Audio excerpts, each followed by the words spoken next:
So, today I am going to cover the topic business services, which is under organization of commerce and management. Today's contents will be meaning, nature of business services, and types of business services. Okay, getting to meaning.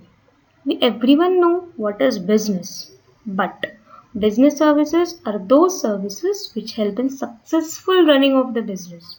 Only running a business is not sufficient. It should be a successful running. So to have a successful running, we should have business services. So there are many types, but some are listed by me over here.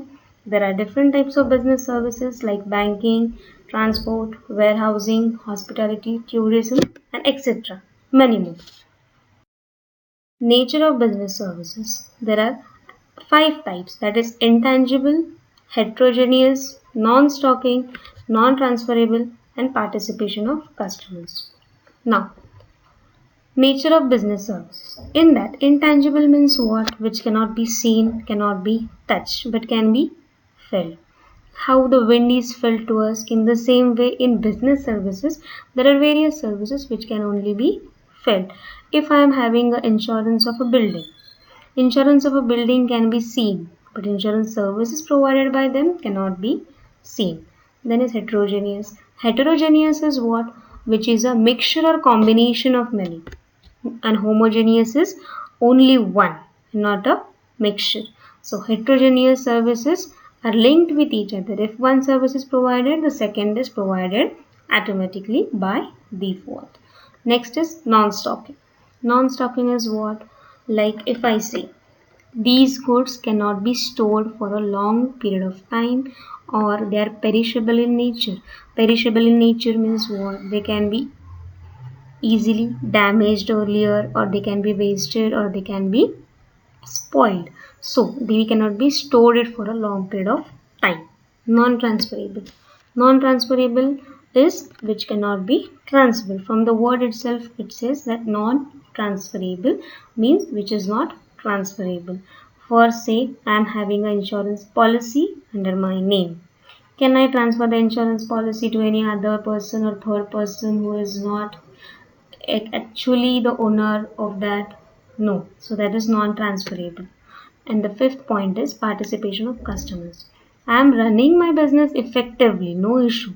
But if my customers are not participating in the services what I am providing, is it useful? No.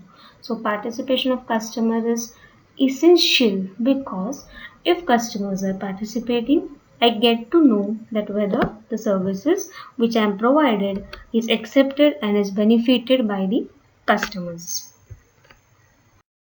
Next is types of business services. Here I have mentioned five types of business services. Again I will say there are many type services which are provided, but I have listed few of them. Banking services. Banks helps in various services, but the main thing is the collection of savings, or whatever is collected from the public who saves in a secured manner. Banks. Next is insurance service. Insurance companies are always helpful in the risk and uncertainties, also in contingencies. Contingencies are what? Which may or may not happen. Is it the future seen to us? No, but to have on a secured side, insurance services are helpful. Next is transport service. Transport service helps in transporting goods from one place to another. Also with this, it also makes available the goods where supply is needed.